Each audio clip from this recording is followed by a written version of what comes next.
Hey guys, tonight we're diving headfirst into a world that's both magnificent and utterly terrifying. A place where the sun was quite literally fed human hearts to keep shining. Imagine, if you will, stepping out of your cozy, climate-controlled bedroom and into the swirling, cacophonous heart of Tenochtitlan, the Aztec capital, circa 1500 CE. The air is thick with the scent of copal incense, exotic flowers, and, well, something else you can't quite place, but it prickles the back of your throat. Massive pyramids, painted in vibrant hues, pierce the hazy sky, their steps impossibly steep. Thousands of voices hum in a language utterly alien to your ears, a guttural melodic tapestry that speaks of a power you can barely comprehend. Canoes laden with goods glide silently through canals, reflecting the intense Mesoamerican sun. You're surrounded by people, thousands upon thousands, their skin a deep bronze, their clothing a riot of feathers and woven patterns. Their eyes, dark and ancient, scan you with an unnerving curiosity. And in that moment, as you blink against the unfamiliar brightness, a chilling realization dawns. You, with your modern sensibilities and reliance on Wi-Fi, would probably not last a day here. In fact, you're about to become intimately acquainted with why. So, before you get comfortable, take a moment to like the video and subscribe, but only if you genuinely enjoy what I do here. And hey, if you're listening, drop a comment with your location and local time. It's always cool to see where you're tuning in from. Now, dim the lights, maybe turn on a fan for that soft background hum, and let's ease into tonight's journey together. As your eyes adjust, the sheer scale of this floating city, built on a lake, is staggering. This isn't just a city, it's an empire, meticulously planned and fiercely controlled. You see intricate causeways stretching across the water, connecting this island metropolis to the mainland. Every detail, from the precise rows of chinampas, those ingenious floating gardens that fed millions, to the bustling marketplaces overflowing with obsidian tools, shimmering quetzal feathers, and cacao beans, speaks of a sophisticated, highly organized society. But beneath the surface beauty, there's a current of something darker, something primal. You feel it in the hushed reverence when a high priest, adorned with jaguar skins and elaborate headdresses, passes by. You sense it in the way the crowds part almost instinctively for certain individuals. It's a palpable energy, a blend of awe and fear, and you, an unwitting tourist from a different era, are about to become intimately entangled in its most sacred and terrifying manifestation. You try to make sense of the sounds around you. The distant, rhythmic beat of a large drum seems to pulse with the city's very heart, a deep, resonant throb that vibrates through the soles of your feet. You hear the chirping of exotic birds, the chatter of vendors hawking their wares, and the constant murmur of human voices. It's a symphony of a civilization at its peak, yet to your ears, it's also subtly off-key, like a beautiful song played just slightly out of tune. Mainstream historical fact alert: Tenochtitlan, at its zenith, was one of the largest cities in the world, with a population estimated at over 200,000, dwarfing most European cities of the same period. Think about that for a second. You're standing in a true global superpower. Now for a quirky tidbit. The Aztecs had a sophisticated postal system, with runners called Painani who could carry messages hundreds of miles in a single day, often using relays much like a Mesoamerican Pony Express. They even had specific routes for delivering fresh fish from the coast to the emperor's table in the landlocked capital. Pretty wild, right? But as you marvel at these logistical feats, you also notice something else. The constant, almost casual, presence of human skulls in various decorative contexts. Not just in temples, but carved into buildings, painted on banners. It's a lot, and it makes your stomach do a little flip.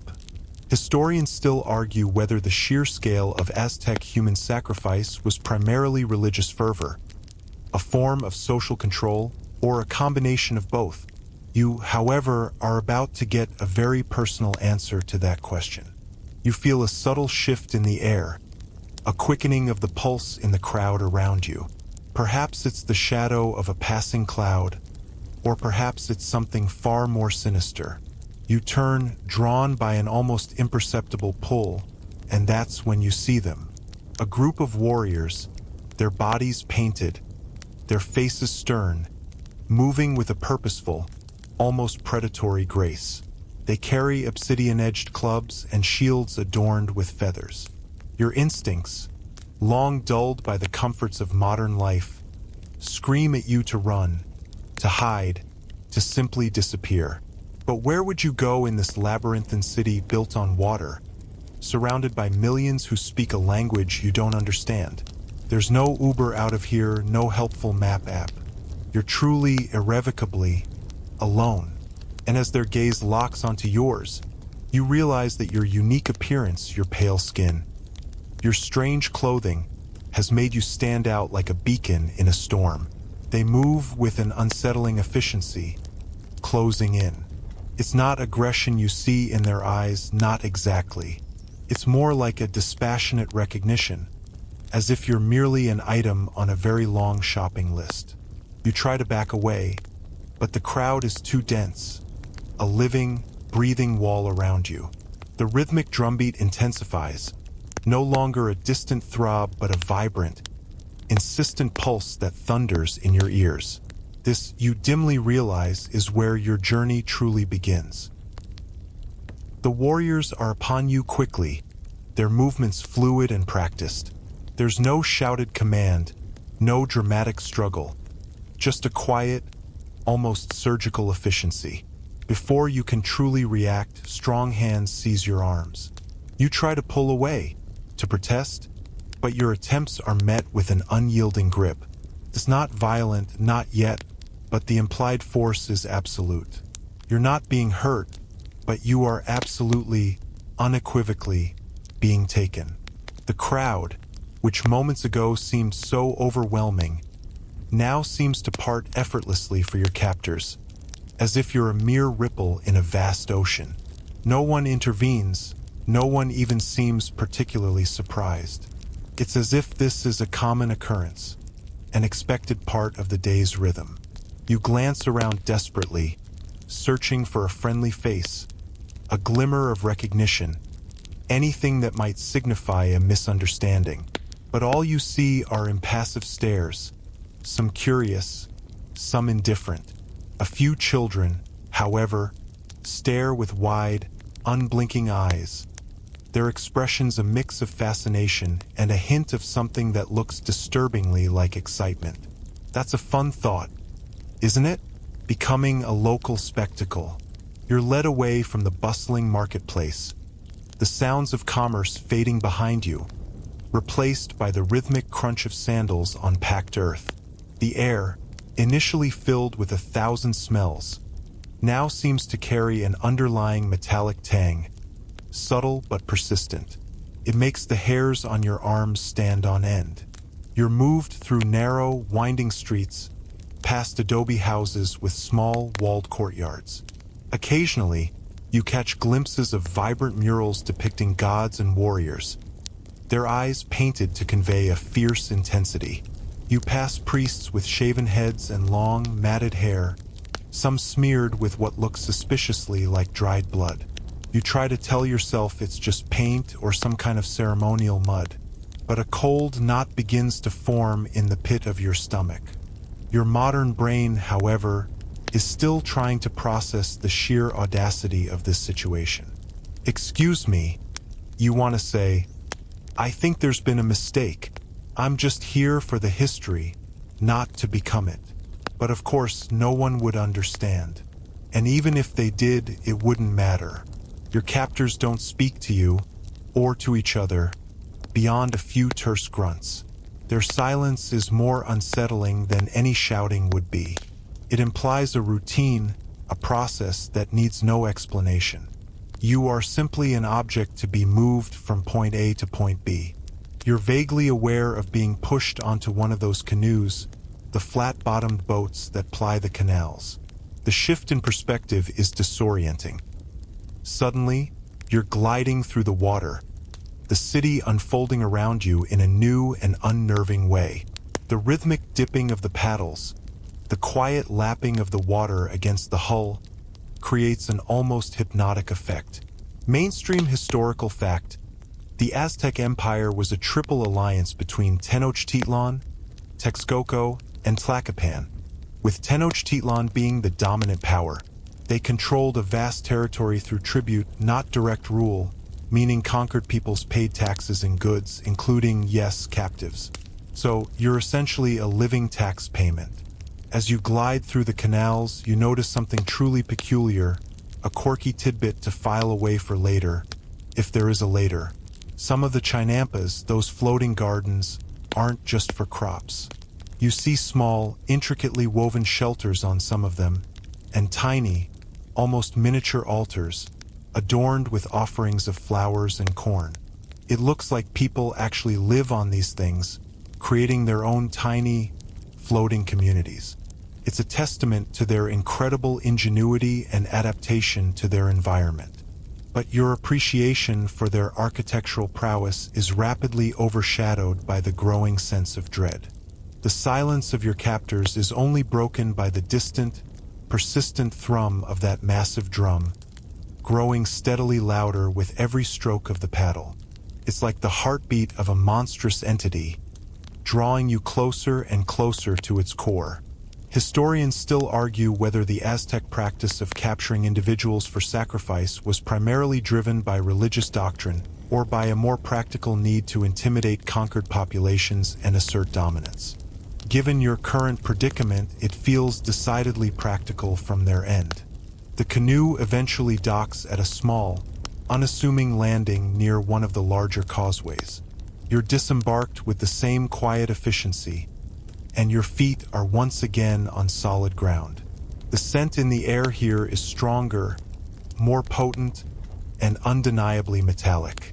It's impossible to ignore now. You pass by other groups of people, some in chains, some merely being escorted, all with a similar look of resigned terror or numb acceptance. You're not alone in this. A small comfort, perhaps, but a cold one. The destination is becoming increasingly clear. Towering over everything, dominating the skyline, is the Great Pyramid, the Templo Mayor, its twin temples reaching like grasping hands towards the sky. You've seen pictures, read about it in textbooks, but nothing, absolutely nothing, prepares you for its imposing presence in person. It's a behemoth of stone, stained in places with what looks like dark, crusted streaks. And as you are gently, but firmly, guided towards its base, the drumbeat thunders, no longer distant, but immediate, vibrating through your very bones. You realize with a sickening lurch that this isn't just a sightseeing tour. This is your appointment with destiny, or more accurately, with the sun god. You're not dragged, not exactly, but you are definitely propelled forward, a human current caught in a larger, more powerful tide. Your captors maintain their silent, unwavering escort, one on either side, their hands resting lightly, but firmly, on your arms. It's a strangely intimate form of control, less about brute force and more about a quiet, inescapable authority. As you approach the Templo Mayor, the sheer volume of activity at its base becomes clear. Priests in various states of ritual dress move with somber purpose. Warriors, many more than you first saw, stand guard, their obsidian-edged weapons glinting dully in the sunlight. And everywhere there are people, lots of people, a throng of onlookers, their faces a mixture of solemnity and anticipation, line the perimeter, their gazes fixed on the pyramid's summit. You're being led, not to a dark dungeon, but to a very public, very prominent spectacle. Then, you're ushered into a compound, a a sprawling complex of smaller buildings and courtyards adjacent to the main pyramid. This isn't a holding cell, not in the way your modern mind conceives it. It feels more like a receiving area, almost like a very peculiar hotel lobby. The air here is heavy, thick with the cloying sweetness of copal incense, a scent that now seems to mingle ominously with that metallic tang. You're separated from the general throng, guided into a quieter, more enclosed space. Inside, other captives are already present, seated on mats on the floor. Some look resigned, their eyes hollow. Others stare blankly ahead, perhaps in shock, perhaps in prayer. A few murmur softly to themselves. You notice that they, unlike you, are dressed in simple white cotton garments, almost like tunics. You, however, are still in your own clothes, feeling glaringly out of place, like a misplaced prop in a meticulously staged play. This is where the hospitality begins, in a deeply unsettling Aztec fashion. You're not offered a comfy chair or a soothing cup of herbal tea. Instead, a priest approaches, his face painted with stark, geometric designs. He carries a small bowl and a brush made of feathers. Without a word, he dips the brush into the bowl and begins to paint your body. It's not decorative, not like face paint at a carnival. It's a dark, almost black substance, cool and viscous against your skin. It has an earthy, slightly acrid smell. You flinch at first, the unexpected touch unsettling, but the priest's grip on your arm is surprisingly gentle, yet firm, conveying a clear message. This is happening. You don't get a choice.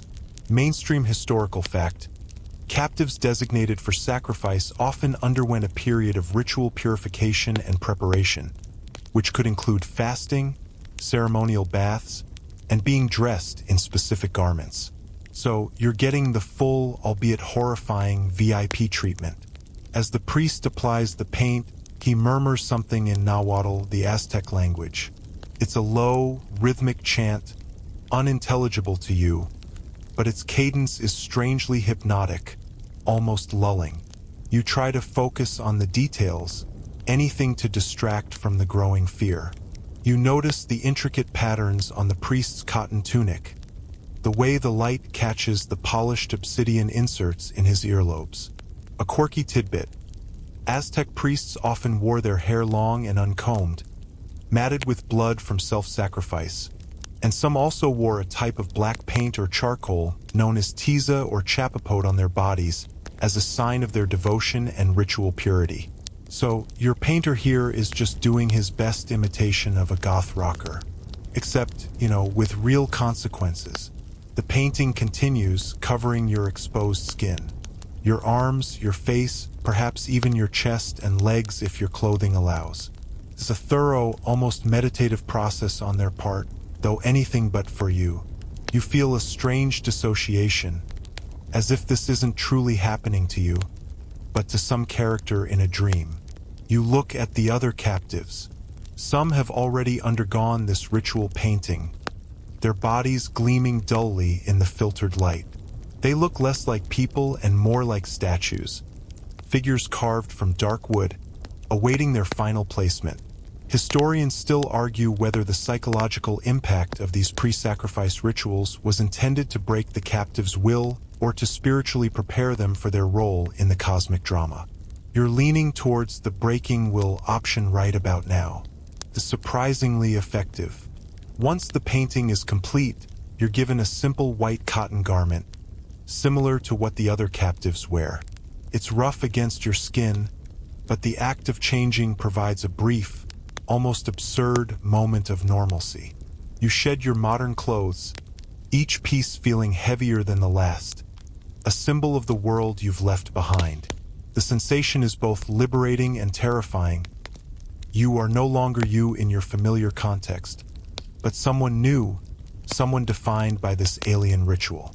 You are no longer a tourist, you are a participant. The priest nods, a subtle gesture of completion. He then steps back, observing you, perhaps assessing your readiness. You feel a strange sense of emptiness, a void where your defiance used to be.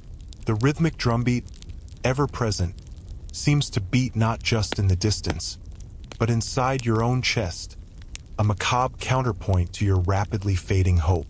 You're being made ready, not just physically, but spiritually, for the ultimate act. With your new, rather unflattering, ceremonial white cotton ensemble, and your body painted a deep, unsettling black, you are now truly one of them, a designated offering. The quiet, unnerving efficiency of your captors continues as you are led from the preparation area. You're not taken directly to the pyramid, however. Instead, you're guided through another series of courtyards, the air growing colder, heavier. Even though the sun still blazes overhead, the sounds of the city, once so vibrant and overwhelming, now seem muted, distant, as if you're stepping through a veil into a different, more somber dimension. And then you see it, or rather, you smell it first. An unmistakable odor, not quite decay, but something primal, something that triggers an ancient, buried part of your brain to scream. You turn a corner, and there it is, a sight that instantly makes your blood run cold and your stomach churn with violent revulsion. It's the Tzompantli, the skull rack. You've read about it, seen illustrations, but nothing prepares you for the reality. This isn't just a few skulls. This is a monument, a horrifying architecture of death. Thousands upon thousands of human skulls, bleached white by the sun, are impaled on wooden poles, arranged in neat, terrifying rows. Some are still adorned with wisps of hair or grimacing jaws. Their empty eye sockets seem to stare out at you, a silent, macabre chorus of the departed. It's a testament to the sheer scale of the Aztec sacrificial system, and it stands as a stark, undeniable warning. Mainstream historical fact: the Great Tzompantli of Tenochtitlan was a truly massive structure, estimated by some archaeologists to have contained tens of thousands of skulls, representing centuries of sacrificial offerings. It wasn't just a grim display, it was a powerful statement of Aztec dominance and religious devotion. The sheer volume is what truly gets you. It's not just a collection, it's an organized display, an intentional piece of public art, if you can call it that.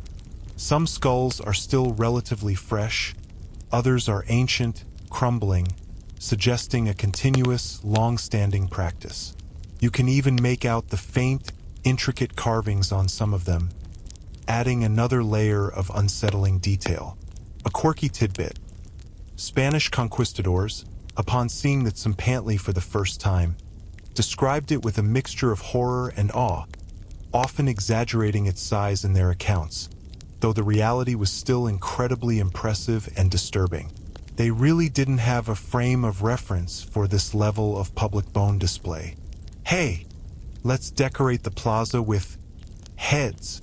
Not exactly a typical Tuesday, is it? You try to avert your gaze, but your eyes are drawn back, almost against your will, to the vacant stares of the skulls. Each one represents a life, a story, now reduced to this macabre exhibit. You can almost feel the weight of their silent testimony.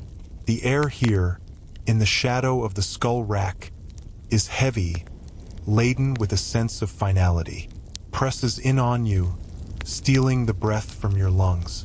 There's no escaping the message it conveys. Once you're here, there's no going back. This is the end of the line. Your escorts don't slow down, don't pause for you to fully comprehend the horror. They simply guide you past the Tzompantli, towards the base of the Templo Mayor itself. It's as if this grim spectacle is merely part of the scenery, a normal, everyday backdrop to their lives.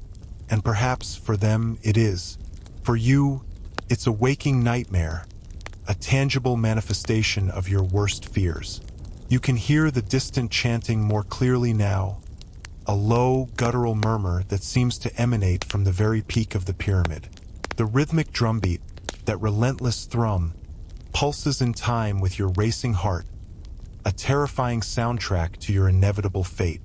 Historians still argue whether the Aztec skull racks served purely religious functions, honoring the gods and providing sustenance to the cosmos, or if they also served a more practical role as a psychological weapon, instilling fear in both their own populace and their conquered enemies. As you stand before this chilling monument, you're pretty sure it's doing a bang-up job of both. Your own terror is a living testament to its effectiveness. The scent of blood, faint but undeniable, seems to cling to the air around the Tzompantli, a ghostly echo of the thousands of lives taken. You try to swallow, but your throat is dry, constricted by fear. Every muscle in your body is tense, coiled, but there's nowhere to run, nowhere to hide. The skull rack has delivered its message loud and clear. Your turn is next. The pyramid looms before you, its twin temples seeming to mock your dwindling hope, and the steps, impossibly steep, beckon with a silent, terrible invitation. The ominous presence of the Tzompantli fades behind you, but its chilling imagery is burned into your mind, a permanent, terrifying tableau. You are now truly at the base of the Templo Mayor, the spiritual heart of Tenochtitlan. The sheer scale is overwhelming. It's not just one pyramid, but a series of overlapping structures, each built upon the last by successive generations, a testament to centuries of devotion and sacrifice. The twin temples at the summit, one dedicated to Huitzilopochtli, the god of war and sun, and the other to Tlaloc, the god of rain and agriculture, seem to loom directly overhead. Their colorful facades, though now faded by time in our world, would have been vibrant, almost blinding, in their original glory. You can feel the heat radiating from the massive stone blocks, even in the shade of the structures surrounding the base. You're guided into yet another designated area, this one seemingly designed for more immediate ritual purification. Here, the atmosphere is even more solemn, the whispers of the priests more pronounced. You're not alone. Several other captives are also present, their painted bodies gleaming like yours, their white garments stark against the dark stone. This is where the final preparations begin, the ones designed not just to cleanse your body, but your very soul, for its momentous journey to the gods. You are led to a basin carved from stone, filled with cool, clear water. A priest, his eyes intense and unblinking, takes a feather whisk and sprinkles water over you. It's a symbolic cleansing, a purification from the defilements of the earthly realm, preparing you to be a pure offering. Mainstream historical fact: ritual bathing and purification were common practices across many Mesoamerican cultures, believed to cleanse individuals spiritually before engaging in sacred acts or ceremonies, including sacrifice. Think of it as a divine car wash, just, for your imminent demise. The water, cool and bracing, momentarily snaps you out of your daze. You shiver, not just from the chill, but from the dawning realization of the absolute finality of this moment. You are a meticulously prepared package, ready for delivery. Following the water purification, another priest approaches, this time holding a small, intricately carved obsidian knife. Your breath catches in your throat. This isn't the knife, not yet, but it's a close relative, and its sharp, dark glint sends a jolt of terror through you. With steady hands, he makes a series of small, shallow incisions on your body, perhaps on your arms, or legs, maybe even your ears. They're not deep enough to cause significant pain, more like scratches, but enough to draw tiny beads of blood. This isn't about torture. It's about offering your life force, drop by drop, in a symbolic prelude to the greater offering to come. It's also about connecting you, through your own blood, to the very earth and the gods. A quirky tidbit: the Aztecs believed that blood, especially human blood, was the most precious substance, essential for nourishing the gods and maintaining the cosmic order. They had a concept called tenali, a vital force or soul located in the head and heart, and blood was seen as a vehicle for this life force. So you're not just a person, you're a walking, breathing energy drink for the sun god. Cheers. The cuts sting, a sharp contrast to the cool water, and you wince, but you don't resist. Resistance, you've learned, is futile and only delays the inevitable. Your fate is sealed, and your role is now to simply endure. After the symbolic bloodletting, you are given something to drink. It's a thick, viscous liquid, dark and earthy. It smells vaguely of mushrooms and something bitter, perhaps cacao or pulque, an alcoholic beverage made from agave. You hesitate, but a firm hand on your back encourages you to partake. You raise the cup to your lips and swallow. The taste is strange, not entirely unpleasant, but it carries a subtle, dizzying effect. It's not an anesthetic, not exactly, but it seems to dull the sharp edges of your fear, creating a strange, almost dreamlike detachment.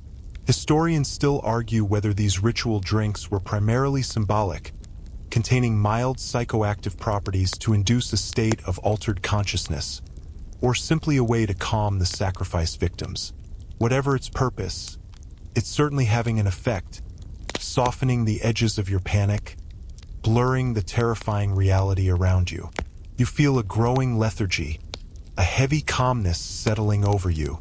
The drumbeat, though still present, seems to echo from a greater distance now, its urgency softened by the drink.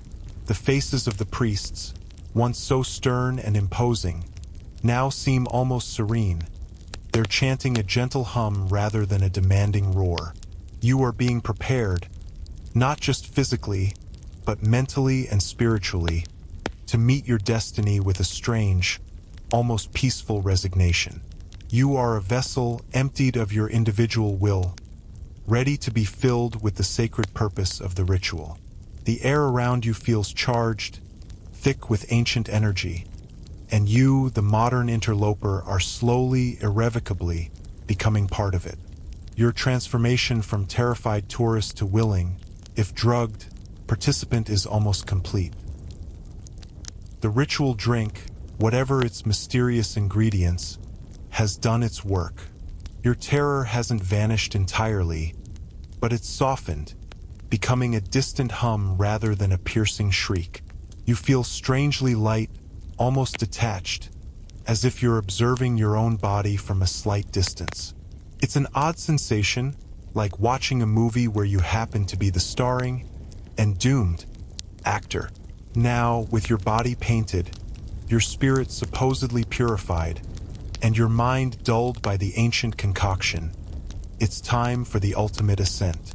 You are guided, gently but firmly, towards the massive staircase of the Templo Mayor. The steps are incredibly steep, almost vertical in places, designed to make the climb arduous, a physical struggle that mirrors the spiritual journey. Each step is narrow, worn smooth by countless feet over centuries.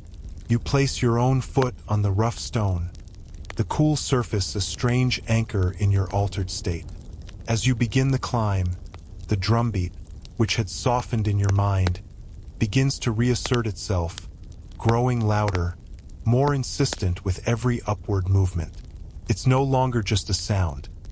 It's a pulse, a vibration that resonates through the very stone beneath your feet, urging you higher. Ahead of you, other captives are already making the ascent, their white garments stark against the reddish hue of the pyramid. Behind you, more are following. It's a slow, solemn procession, a human chain moving inexorably towards its peak. The air thins slightly as you climb, and the city of Tenochtitlan spreads out beneath you, a breathtaking tapestry of canals, causeways, and buildings. From this vantage point, you can truly appreciate the genius of its engineers, the vastness of its population. It's an incredible sight, made all the more poignant by the knowledge that this will likely be your last view of it. Mainstream historical fact. The Templo Mayor was precisely aligned with significant celestial events, particularly the equinoxes, when the sun would set directly between its twin temples, highlighting the Aztecs' sophisticated astronomical knowledge. So, you're not just climbing a pyramid, you're ascending a cosmic calendar. As you trudge upward, you notice the details of the pyramid itself.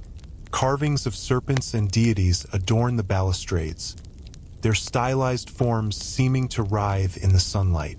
You pass by small, recessed alcoves, some containing offerings of feathers or obsidian blades. There's a curious sense of history here, a palpable energy from the countless rituals performed on these very steps over generations. A quirky tidbit. The Templo Mayor was rebuilt and enlarged multiple times, with each successive layer built over the previous one, like an archaeological onion. This means you're actually walking on top of centuries of older pyramids, each with its own history and sacrificial stories buried beneath the surface. It's like a macabre nesting doll. You wonder, with a strange detachment, if your own remains will one day be similarly incorporated into a future expansion. Probably not, you think, with a grim chuckle that probably only you can hear. The sun beats down on your exposed skin, warm and intense. Sweat beads on your forehead, mixing with the dark ritual paint. The effort of the climb, combined with the lingering effects of the drink, makes your limbs feel heavy, almost detached. You focus on the rhythm of your breathing, the steady ascent, the relentless drumbeat. Your mind, though hazy, registers the faint smell of something distinct that you can't quite place, but it's not unpleasant. It's like old incense and dry earth. Historians still argue whether the extreme steepness of Aztec pyramid steps was primarily for defensive purposes, to make attacking the summit difficult, or if it was designed to physically exert the climbing priests and victims, heightening the spiritual intensity of the ritual. As your legs burn with the effort, you're pretty sure it's doing a stellar job of the latter. The sounds of the crowd below, once a distant murmur, are now a low drone, fading further with each step. Above you, the chanting grows louder, more distinct, though still incomprehensible. You catch glimpses of figures at the summit, cloaked in elaborate regalia, moving with slow, deliberate gestures. The closer you get, the more the air feels charged, thick with anticipation. It's an energy that, despite your drugged state, prickles your skin and raises the fine hairs on your arms. You are no longer merely a captive. You are part of a grand, terrifying ritual, a vital component in a cosmic drama played out on this towering stage. The summit draws nearer, its twin temples beckoning, and you know with a chilling certainty that your final act is about to begin. Every step is bringing you closer to the moment when the world, as you know it, will end. You've reached the summit. The last, arduous steps give way to a vast, open plaza, roughly square, meticulously swept clean. The air here is different. It's thinner, yes, as you'd expect at this height, but it's also saturated with a potent cocktail of sensory input. The first thing that hits you is the smell. It's a powerful, almost overwhelming aroma, a blend of copal incense, thick and sweet, mingling with the unmistakable metallic tang of blood, drying in the intense sun. It's a scent that permeates everything, clinging to your clothes, your skin, even seeming to penetrate your very thoughts. It's the smell of devotion and death intertwined. Then come the sounds. The rhythmic drumming that has been your constant, terrifying companion throughout this ordeal is deafening now, vibrating through the very stones beneath your feet. It's not just one drum, but many, played with a furious, relentless energy that seems to mirror the beating of your own heart, or what's left of it. Interspersed with the drumming is the chanting, a deep, guttural chorus from the priests, their voices resonating with an ancient power. It's not a mournful sound, but a powerful, almost ecstatic one, a declaration of intent. And beneath it all, faint but undeniably present, are the distant murmurs of the immense crowd gathered at the base of the pyramid, their collective anticipation a tangible presence. Mainstream historical fact: the Aztec religious ceremonies, particularly those involving human sacrifice, were often public spectacles, drawing huge crowds and utilizing elaborate sensory elements, sounds, smells, and visuals to heighten the emotional and spiritual impact on the populace. So you're essentially center stage in the biggest, most blood-soaked show in town. Take a bow, or, don't. Your eyes, still adjusting to the bright sunlight and the lingering effects of the ritual drink, scan the plaza. To your left stands the Temple of Tlaloc, distinguished by its blue and white colors, perhaps a representation of water and clouds. To your right is the Temple of Huitzilopochtli, painted a vivid red and white, symbolizing blood and sacrifice. In front of each temple, smoke curls upward from burning braziers, the incense adding to the thick atmosphere. Priests, their bodies painted, their hair matted, move with grave purpose between the altars. Some are tending the fires, others are preparing implements. You notice, with a chilling clarity, the dark stains on the stone floors, the almost iridescent sheen of dried blood in the cracks and crevices. This isn't just a sacred space. It's a slaughterhouse, meticulously maintained. A quirky tidbit: the Aztecs believed that the Templo Mayor, particularly the Huitzilopochtli side, was a coat petal or serpent mountain, a mythological place where the war god was born and where the sun defeated the moon and stars. So you're not just at the top of a pyramid, you're standing on a cosmic battleground, about to fuel the winning side. No pressure. You also notice something else, something incredibly eerie. Small, almost imperceptible vibrations seem to emanate from the ground itself, as if the very pyramid is alive, humming with a dark energy. It's a low thrum that vibrates up your legs and into your chest, a constant reminder of the monumental forces at play. The sunlight, so oppressive moments ago, now feels almost benevolent, an indifferent observer to the unfolding drama. You look up into the vast, azure sky, searching for a sign, an escape, anything. But there's only the boundless blue, occasionally traversed by a soaring bird. No divine intervention, no helpful portal to your living room, just the sun waiting for its meal. Historians still argue whether the Aztec priests genuinely believed that the world would end if they did not perform these sacrifices, or if this belief was cultivated and reinforced as a powerful tool for societal control and justification of their dominant position.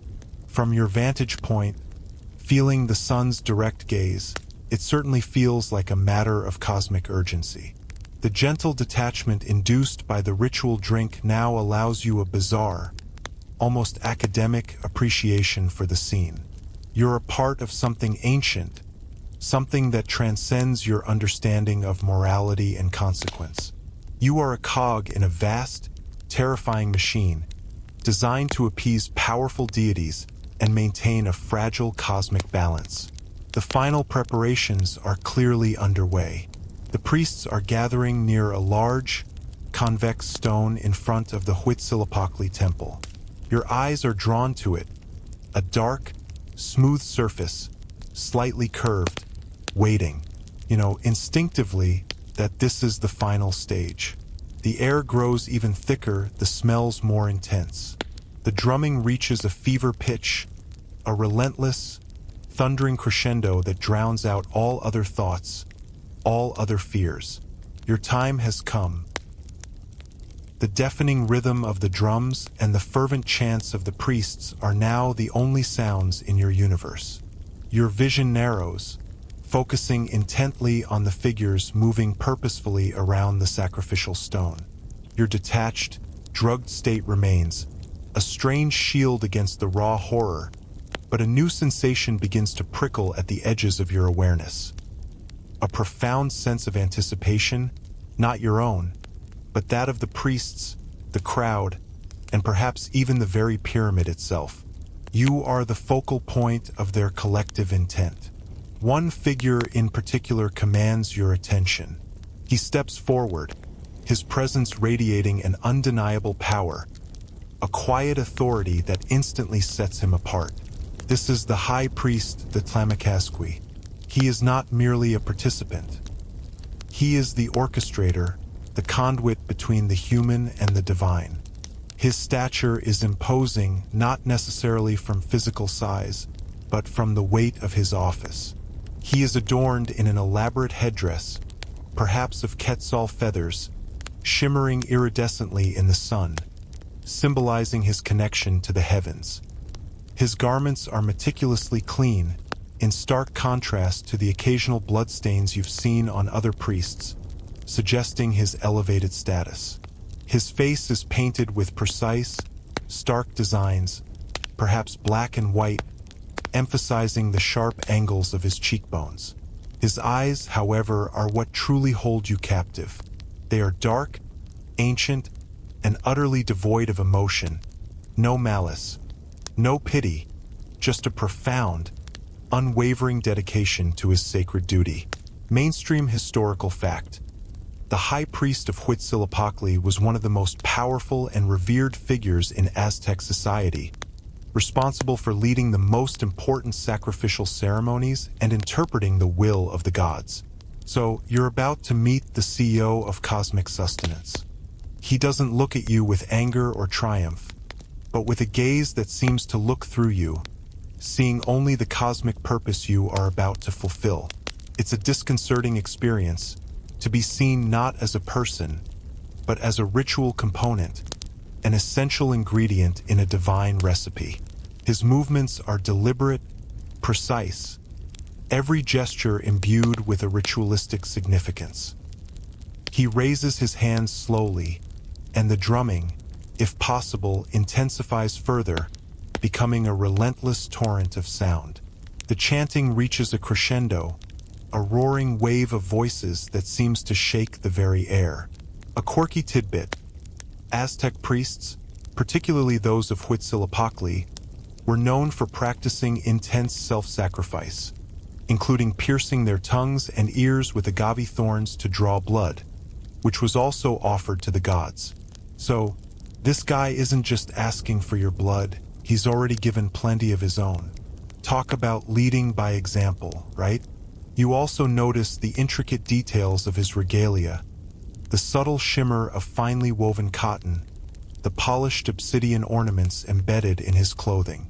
This is not just a ceremonial outfit. It's a statement of immense power and profound spiritual authority. The High Priest turns, his back momentarily to you, and faces the temple of Huitzilopochtli. He raises his arms again, and then slowly lowers them, a gesture of profound reverence. It's a signal, though you don't fully comprehend its meaning at the time. You just feel the shift in the collective energy, a tightening, a focusing of all eyes on the sacrificial stone. Your own eyes, though still hazy, are fixed on him, a strange fascination overcoming your fear. His composure is absolute, a testament to years of training and unwavering belief. Historians still argue whether the Aztec high priests genuinely believed in the literal necessity of these sacrifices to prevent cosmic catastrophe, or if their actions were also driven by a sophisticated understanding of how such public rituals cemented their power and control over the vast Aztec Empire. As you stand before this impassive, powerful figure, it feels like both. You are a pawn in a game far larger than yourself, a game played out on a cosmic chessboard, with the very sun as the ultimate prize. The high priest then turns back, his gaze sweeping over the line of captives, settling on each one for a fleeting, intense moment. When his eyes meet yours, there's a flicker, perhaps of recognition, perhaps of something else entirely, but it's gone as quickly as it appeared. He raises a hand, a silent command, and you know with a sickening certainty that the final sequence is about to begin. The air crackles with anticipation. The high priest's raised hand is the signal, the cue for the next horrifying act in this ancient drama. Your body, still under the strange spell of the ritual drink, feels like it's moving on its own, propelled forward by an unseen force. The drumming intensifies further, becoming a furious, relentless assault on your senses. A primal rhythm that seems to drive everything toward its crescendo. You are guided towards the sacrificial stone, the very same one you've been fixated on. It's not a flat altar, as you might have imagined, but a large, smooth, convex slab of dark stone, specifically designed to arch the victim's chest upward, exposing the heart. A little architectural detail you probably didn't need to know, but here we are. As you approach the stone, another priest steps into your field of vision. He holds something in his hands, something that immediately commands all your attention. It's not just a knife, it's the knife, a ceremonial blade, gleaming with an unnerving, obsidian sheen. It's larger than you might expect, perhaps 2 feet long, with a wide, leaf-shaped blade. Its edges are incredibly sharp, honed to a razor's keenness. The handle is intricately carved, perhaps adorned with feathers or jewels, a stark contrast to the brutal purpose of the blade itself. This is a weapon of profound significance, a tool crafted not just for killing, but for a sacred act of cosmic maintenance. Mainstream historical fact: the obsidian sacrificial knives, known as tekpatl, were highly prized and meticulously crafted. Obsidian, a volcanic glass, can be made much sharper than steel, capable of creating incredibly clean incisions. So you can at least be comforted that this won't be a dull affair, literally. The priest holding the blade is not the high priest. He is a different figure, perhaps a lower-ranking but highly skilled ritualist, his face grimly focused on the task at hand. He handles the tekpatl with an almost reverent care, turning it slowly so that the sunlight catches its polished surface, creating a series of blinding glints. Each flash of light seems to strike your eyes like a tiny, cold spear, piercing through your drugged detachment. The air around the knife feels charged, heavy with an unseen energy. It's not just a piece of rock.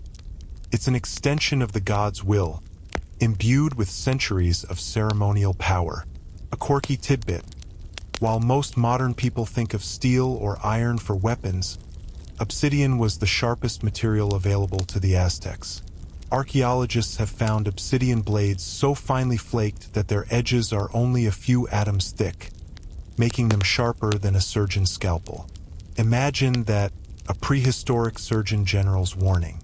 Caution: may cause existential dread and extremely clean incisions. You might almost admire the craftsmanship if you weren't the one about to experience it firsthand. The priest subtly tests the blade's edge with his thumb, a slight, almost imperceptible movement, confirming its terrifying readiness. His eyes, though focused, betray no emotion, no hesitation. He is merely a tool, an instrument for a greater purpose. You notice the subtle patterns etched into the obsidian itself, perhaps representing the deity to whom the sacrifice is being offered, or symbols of life and death. Every detail of this implement, from its material to its design, speaks of its singular, horrifying function. Historians still argue whether the Aztec practice of using obsidian knives was purely for ritualistic purposes, or if its exceptional sharpness also provided a practical advantage for the swift and efficient removal of the heart. Given the speed and precision with which these ceremonies were reportedly conducted, it probably didn't hurt that the knife was incredibly effective. As you watch the blade glint, you can practically feel the air parting around its edges, a silent, deadly hum. The high priest, who had been observing, now makes another subtle gesture. The priest with the tekpatl takes a step closer to the sacrificial stone, holding the blade aloft, allowing its glint to catch the eyes of the assembled crowd. It's a moment of chilling stillness amidst the thunderous drums and fervent chants. The silence, even for a split second, is more terrifying than any noise. It's the silence of impending doom, the pause before the storm. You are now mere feet from the stone, and the scent of old blood is overwhelming. Your heart, despite the lingering effects of the ritual drink, begins to pound with a frantic, desperate rhythm, trying to outrun the inevitable. The obsidian blade, a dark mirror, reflects the intense blue of the sky and the indifferent gaze of the sun, awaiting its offering.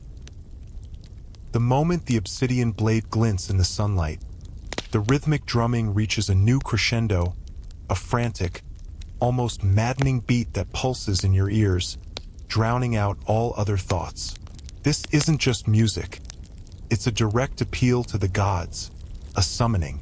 And as the knife is held aloft, the chanting of the priests intensifies, their voices rising and falling in a powerful, guttural chorus that sends shivers down your spine.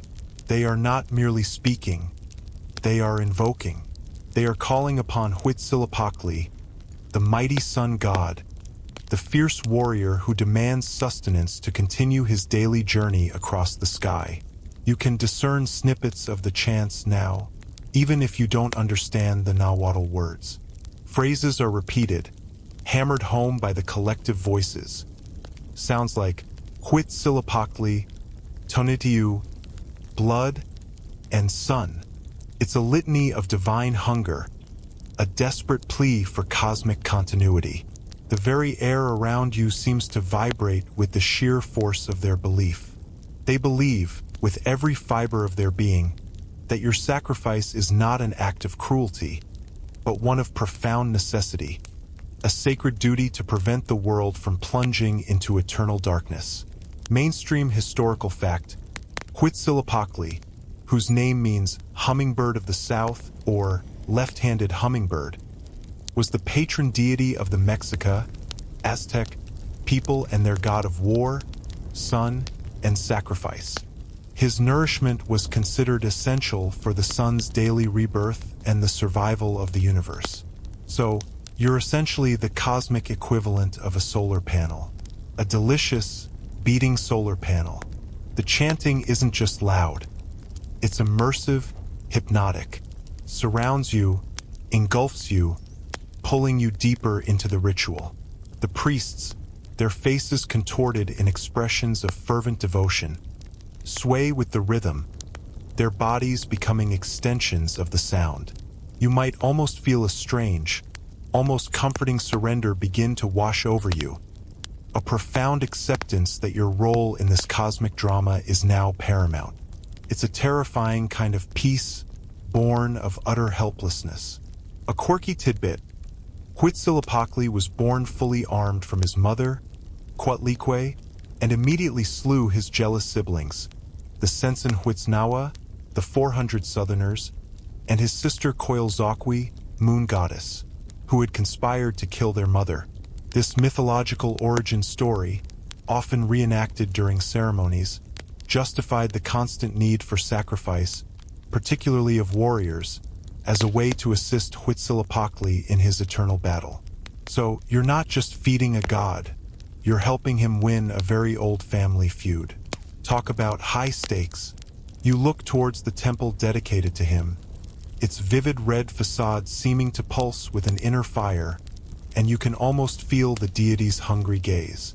The smoke from the braziers, thick with copal, curls upward, forming strange, ephemeral shapes against the bright sky, as if carrying the prayers and the impending offering directly to the heavens. The scent of incense and blood becomes even more pronounced here, a pungent reminder of the sacred communion about to take place. Historians still argue whether the Aztec priests' chanting was purely spontaneous and emotionally driven, or if there were highly structured, formalized litanies and sacred songs passed down through generations, with specific chants for specific deities and rituals. Given the overall meticulousness of Aztec religious practices, It's highly likely to have been the latter, a carefully orchestrated symphony of devotion. And you, dear listener, are the featured soloist, whether you like it or not. As the chants reach their peak, the high priest, who has been standing by the sacrificial stone, gestures once more. This gesture, unlike the others, is directed specifically at you. It's a signal for the accompanying priests, the ones who have been guiding you to complete their task. Their grips on your arms become firmer, though still not violent. You are moved forward, step by reluctant step, towards the convex stone that awaits you. The sight of it, slick with ancient stains, makes your stomach lurch, despite the dulling effects of the drink. Your legs, heavy and uncooperative, feel like lead. The drumming and chanting continue, a relentless wall of sound, seeming to push you inexorably towards your fate. You are now at the very edge of the stone. You can feel the heat radiating from it, the accumulated warmth of countless past offerings.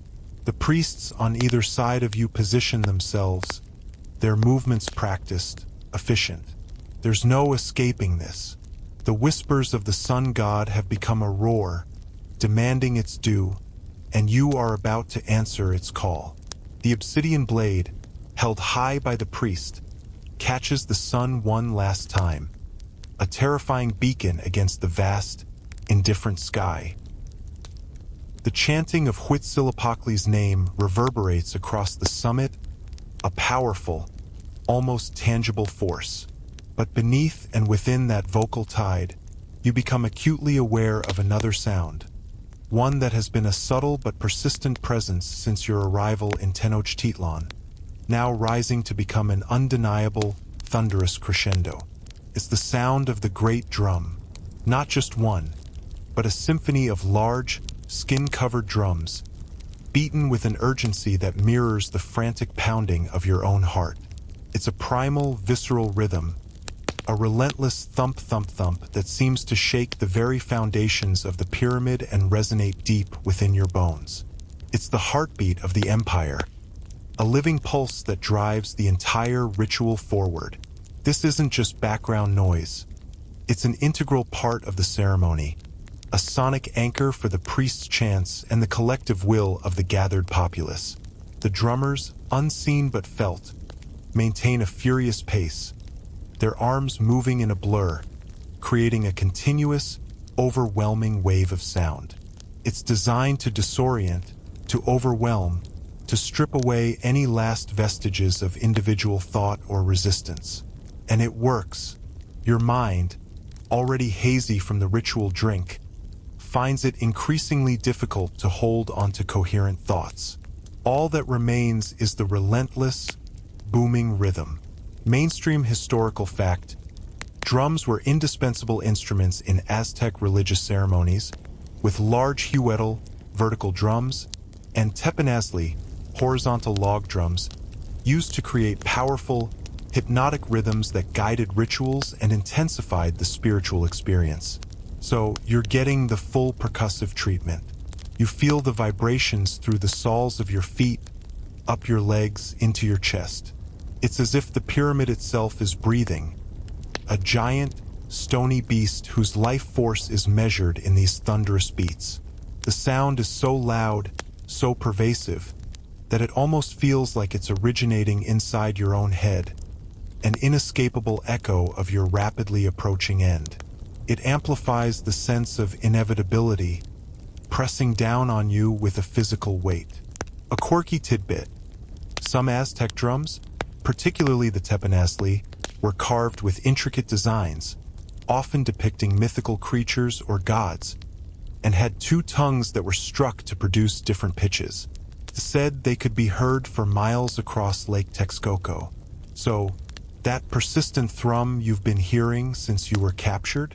That was probably your personal custom-made death knell, echoing across the ancient cityscape. Pretty good acoustics for a sacrifice, right? Though I suspect you're not thinking about the architectural merits right now. The rhythmic pounding seems to dictate the movements of everyone on the summit. The priests move with an almost synchronized precision, their gestures aligning with the powerful beats. The high priest's movements, already deliberate, now seem even more profound, each raising of an arm, each turn of his head, underscored by the relentless drum. It's a mesmerizing, terrifying dance, and you are the unwilling partner. Historians still argue whether the primary purpose of the drumming was to induce a trance-like state in the participants and victims, or if it was mainly to communicate with the deities and prepare them for the offering. From your perspective, it's definitely doing a bang-up job of inducing a strange, altered state. Your body feels heavy, your movements sluggish, almost as if you're moving underwater, struggling against the current of sound. The world around you seems to blur at the edges, leaving only the sharp, focused image of the sacrificial stone and the glinting obsidian blade. The drumbeat pushes you forward, relentlessly. You are now right at the edge of the large, convex stone. The accompanying priests, one on either side, exert a firm, guiding pressure. The sheer proximity to the stone, combined with the overwhelming sound, makes your drugged calm begin to crack. A sliver of raw, untamed panic tries to claw its way back to the surface. But the drumbeat, like an oppressive hand, pushes it back down, smothering it beneath its immense weight. You catch a glimpse of the high priest's face, still impassive, his eyes fixed on the heavens, seemingly oblivious to your personal terror. His focus is on the gods, on the cosmic balance, on the essential nourishment that must be provided. The sound of the drums seems to fill your very lungs, displacing the air, making it hard to breathe. This is the final auditory stage of your induction. You are being absorbed into the heart of the ritual, transformed from an individual into a sacrifice. Your last conscious thoughts pounded away by the thunderous, unyielding beat. The stone is cold beneath your fingertips. The relentless drumbeat, the primal heartbeat of the empire, now pulses not just around you, but seems to resonate from within your very core. You are now positioned directly over the sacrificial stone. It is cold beneath your skin, a jarring contrast to the intense sun beating down from above.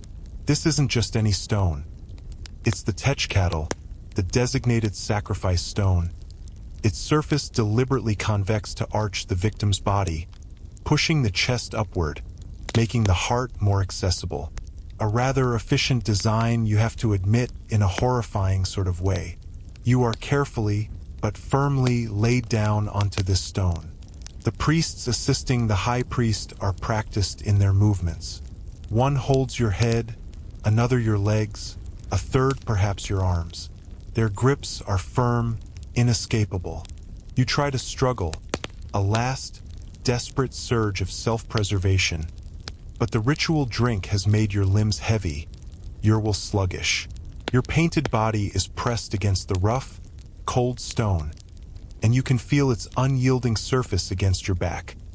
A cold embrace that signals the absolute finality of your situation. The air smells intensely of copal incense, a sweet, cloying odor that, combined with the lingering metallic tang, makes your stomach churn. Mainstream historical fact: Aztec human sacrifice involved a team of priests working in coordination. Typically, four priests would hold the limbs of the victim, while a fifth, usually the high priest, would perform the excision of the heart using the obsidian blade. It was a highly choreographed, precise, and rapid procedure. So, you're not just being held down, you're being expertly restrained. As you are positioned, your gaze, still somewhat hazy, is drawn upwards. You can see the high priest standing directly over you, his ceremonial blade, the techcatl, held high above his head. The obsidian gleams fiercely in the sun, a dark, sharp sliver against the blinding blue sky. His face is a mask of solemnity, his eyes fixed on some point beyond you, perhaps on Huitzilopochtli's image within the temple, or perhaps on the sun itself. He is not looking at you. He is looking at the portal your heart will open. A quirky tidbit. While the image of a heart being ripped out is vivid, it's believed that the priests would make a swift incision just below the ribcage, severing the aorta and vena cava, and then extract the still-beating heart. The speed was paramount, as the heart needed to be offered while it was still pulsing, considered to be full of tonali, that vital life force. So, it was less about brute force and more about surgical precision. A quick, decisive maneuver, they say. Good to know, right? Less lingering awkwardness. The chants reach a fever pitch, a roaring invocation of Huitzilopochtli. The drums thunder, each beat a hammer blow against your eardrums. You can feel the vibration of the sound through the stone beneath you, a macabre lullaby lulling you into your final moments. Your body, despite the dulling effects of the drink, is intensely aware.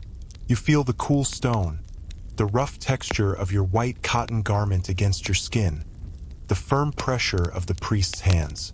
Every sensation is heightened, sharpened by the imminent threat. Historians still argue whether the Aztec victims were fully conscious during the heart extraction or if the pre-sacrifice rituals, including the hallucinogenic drinks and psychological conditioning, rendered them largely insensible. From your perspective, lying here now, you're definitely still aware, but that awareness is distorted, muted like watching a terrifying scene unfold through thick, wavy glass. It's a bizarre, almost out-of-body experience. You try to focus on something, anything, to ground yourself. You notice a small crack in the stone just beside your head, a tiny imperfection in the grand, terrifying design. You fixate on it, tracing its jagged line with your eyes. But even that small detail begins to blur as the high priest begins his final movements. He raises the tech paddle higher, his muscles tensing for the precise strike. The air around you seems to crackle with anticipation.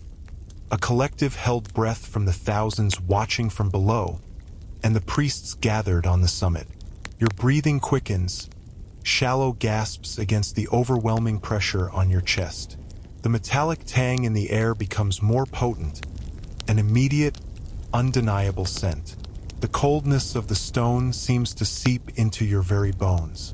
You close your eyes for a brief moment, a futile attempt to deny the reality, but then open them again, drawn by a morbid fascination, a need to see what's coming. The obsidian blade, now a blur of dark motion, descends. This is it. This is your final, terrifying moment, a fleeting flash in the grand, bloody history of the Aztec Empire. The world tilts, and the only sound is the thunderous beat of your own heart, about to be offered to the sun.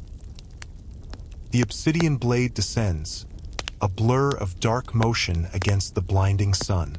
In that final, stretched-out moment, your gaze, still somewhat hazy from the ritual drink, involuntarily snaps upward. Above you, the sky is a boundless, impossibly vibrant blue, the kind you only see in dreams or on exceptionally clear days in, say, the Vietnamese countryside. The sun, a searing white disk, hangs directly overhead, an indifferent eye in the heavens, waiting for its sustenance. Its rays beat down with an intense, almost physical heat, scorching your face, though the coldness of the stone beneath you remains. This is your final glimpse of the world, your last connection to the vast, indifferent cosmos. There are no clouds, no birds soaring past, nothing to distract from the pure, unadulterated expanse of blue. It's a strangely beautiful sight, even in these terrifying circumstances. You find a peculiar solace in its vastness, a stark contrast to the claustrophobic intensity of the ritual unfolding around you.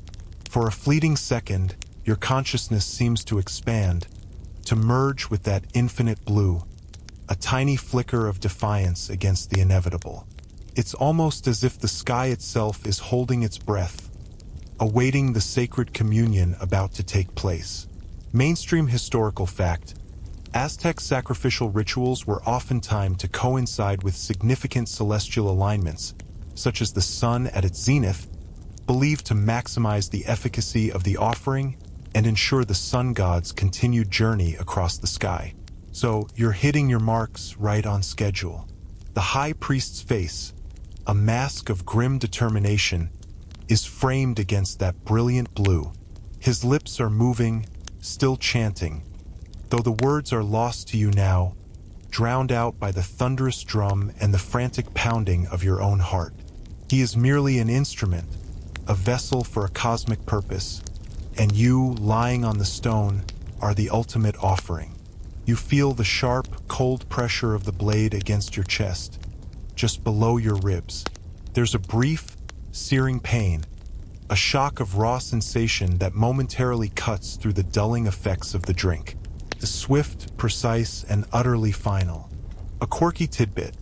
The Aztecs believed that the human heart, being the source of tonality, a vital life force or soul-like essence, was the most potent offering to the gods. They even had specific names for the different parts of the heart and believed its rhythmic beat mirrored the pulse of the universe. So, your final beats are quite literally considered to be a cosmic drum solo. Hope you practiced. No encore though, sadly. Your breath hitches, a gasp that catches in your throat. Your vision begins to blur at the edges, the vibrant blue of the sky beginning to fade into a hazy white. The world around you seems to spin, the sounds of the drums and chants becoming a distant, distorted roar. Your body convulses, a primal, involuntary reaction to the trauma. But the priests holding your limbs are unyielding, their grip iron-tight. Historians still argue whether the Aztec concept of death and sacrifice was purely for appeasement, or if it also encompassed a belief in a form of spiritual continuity or transformation for the sacrificed individual, integrating them into the cosmic cycle. From your rapidly fading perspective, it feels less like transformation and more like a very abrupt exit. But perhaps, in their worldview, your life force will indeed continue to fuel the sun, your tonality becoming one with the cosmic energy. As your awareness flickers, you catch a final, fleeting image. The high priest, holding something aloft, glistening and still pulsing, against the backdrop of the indifferent sun. It's not you, not anymore. It's the ultimate offering, the culmination of centuries of belief, the fuel for the sun god's endless journey. A wave of profound emptiness washes over you, a sense of falling, not through space, but through existence itself. The drums fade into a whisper, the chants become silent, and the brilliant blue sky dissolves into an all-encompassing darkness. Your final breath escapes, a silent farewell to a world you could never have truly understood, a world that consumed you as readily as the sun consumes the dawn. The moment your consciousness fades, the ritual doesn't end. It transitions into its grim aftermath, a meticulously managed process of disposal and purification. Your body, now devoid of that vital spark, is no longer considered a person but merely the vessel of the offering, the discarded husk from which the sacred tonality has ascended to Huitzilopochtli. The high priest, with the still pulsing heart held aloft towards the sun and then placed in a ceremonial bowl, turns away from the sacrificial stone. The other priests quickly take over, their movements efficient and practiced, almost clinical in their detachment. Your body is not left on the sacred stone. It is promptly, and with surprisingly little ceremony, rolled or pushed down the steep steps of the Templo Mayor. Imagine tumbling down that incredibly steep incline, a silent, macabre descent from the dizzying heights of cosmic significance to the earthly realm of disposal. This wasn't a random act. It was a deliberate part of the ritual, symbolizing the return of the physical form to the earth, or perhaps a final, dramatic spectacle for the crowds below. Mainstream historical fact. After the heart extraction, the bodies of sacrificial victims were often cast down the pyramid steps, where they would be dismembered or collected by specific groups for further ritualistic or even culinary purposes, depending on the specific ceremony and the status of the victim. So, your trip back down is part of the established itinerary. As your body tumbles, it would likely come to rest at the base of the pyramid, possibly near the terrifying Tzompantli you saw earlier. Here, other individuals, not the high priests but perhaps lower-ranking temple attendants or specific warrior societies, would be waiting. The fate of the body varied. In some cases, especially for captured warriors of high status, the body might be dismembered. The limbs could be taken by the warriors who captured them, perhaps for a ritualistic feast, a practice that understandably horrified the Spanish conquistadors. The head, however, was often reserved for the skull rack, a grim new addition to that ever-growing collection of silent witnesses. Your skull might very well find its place among the thousands you saw earlier, staring out with empty sockets at the bustling city. A quirky tidbit. While the idea of ritual cannibalism is deeply disturbing to modern sensibilities, for the Aztecs, consuming the flesh of a brave warrior was not about hunger in the typical sense, but about absorbing the tenali, the vital force and courage of the vanquished. It was a highly ritualized act, not widespread consumption, and usually involved specific body parts. So, you might just be providing a spiritual power-up, a kind of ancient protein shake for a warrior's soul. Lucky them. The immediate area around the sacrificial stone is then quickly cleansed. Priests would likely use water to wash away any remaining blood, preparing the sacred space for the next offering or for other rituals to follow. The efficiency of the operation speaks volumes about the frequency of these ceremonies. This wasn't a once-in-a-lifetime event. It was a regular occurrence, a practiced routine essential to their worldview. Historians still argue whether the Aztec practices of dismemberment and ritual consumption were primarily acts of war, intended to humiliate and terrify enemies, or if they were deeply embedded religious acts with complex symbolic meanings related to fertility, regeneration, and the recycling of life force. From your new, utterly inanimate perspective, it's a bit of a moot point, but the debate rages on amongst scholars. Down at the base of the pyramid, your body, now just a collection of anatomical parts, ceases to be you. It becomes a material resource, recycled back into the cycle of life and death as understood by the Aztec cosmos. The flesh to nourish the earth or brave warriors, the bones potentially contributing to the construction of a new skull rack or being used in other ritualistic contexts. No solemn burial, no carefully prepared tomb, just a swift, purposeful reintegration into the empire's ecosystem. The crowds below would disperse, having witnessed the powerful spectacle, their belief in the gods and the Aztec state reinforced.